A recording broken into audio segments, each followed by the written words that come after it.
Praise the lord. ಕ್ರಿಸ್ತನಲ್ಲಿ ಪ್ರಿಯ ದೇವಜನರೇ, ನಿಮ್ಮೆಲ್ಲರಿಗೂ ಶ್ರೀ ಯೇಸು ಕ್ರಿಸ್ತನ ಮಧುರ ನಾಮದಲ್ಲಿ ಶುಭ ವಂದನೆಗಳು. ಈ ದಿನದ ದೇವರ ವಾಕ್ಯ ಮಲಾಕಿಯನ ಪ್ರವಾದನೆಯ ಗ್ರಂಥ 4ನೇ ಅಧ್ಯಾಯ 2ನೇ ವಚನ.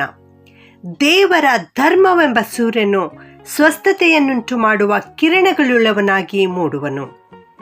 The book of Malachi, chapter 4, verse 2. My saving power will rise on you like the sun and bring healing like the sun's rays.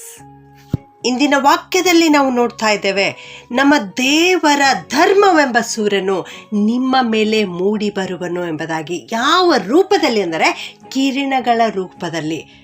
ಯಾಕೆ ಆ ರೀತಿ ನಿಮ್ಮ ಮೇಲೆ ತನ್ನ ಕಿರಣಗಳನ್ನು ಬೀಳಿಸುವನೆಂದರೆ ನಿಮ್ಮನ್ನು ಸ್ವಸ್ಥತೆಯನ್ನುಂಟು ಮಾಡಲಿಕ್ಕೆ ಪ್ರಿಯರೇ. ಹೌದು, ನಿಮಗೆ ಯಾವ ಅನಾರೋಗ್ಯತೆಯೂ ಕೂಡ ಕಾಡಬಾರದೆಂಬುದಾಗಿ ದೇವರು ತನ್ನ ಧರ್ಮವೆಂಬ ಸೂರ್ಯನು ನಿಮ್ಮ ಮೇಲೆ ತನ್ನ ಕಿರಣಗಳನ್ನು ಪ್ರಸರಿಸುವ ಹಾಗೆ ಮಾಡುತ್ತಾನೆ ಪ್ರಿಯರೇ.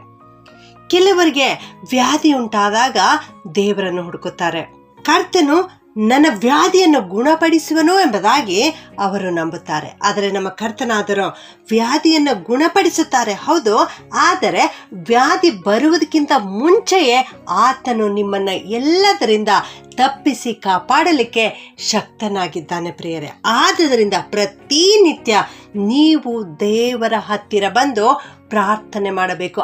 ಆಗ ಆತನು ತನ್ನ ಧರ್ಮವೆಂಬ ಸೂರ್ಯನು ನಿಮ್ಮ ಮೇಲೆ ಮೂಡುವ ಹಾಗೆ ಮಾಡುತ್ತಾನೆ. ನಿಮ್ಮ ಶರೀರದಲ್ಲಿ ಆರೋಗ್ಯವಿರುವಾಗ ಮಾತ್ರ ನೀವು ಕರ್ತನಿಗಾಗಿ ದೊಡ್ಡ ದೊಡ್ಡ ಕಾರ್ಯಗಳನ್ನು ಮಾಡಲಿಕ್ಕೆ ಸಾಧ್ಯ.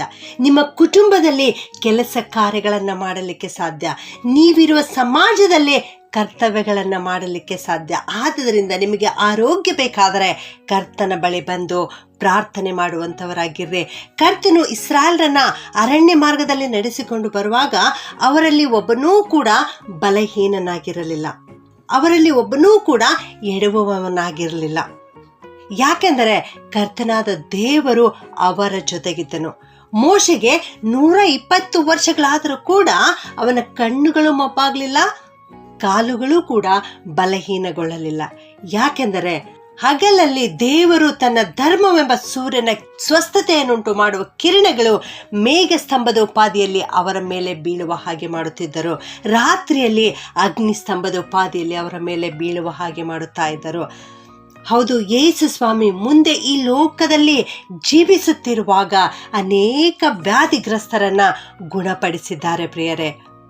ಆ ದೇವರ ಬಳಿ ನೀನು ಇವತ್ತು ಬರುವೆಯಾ?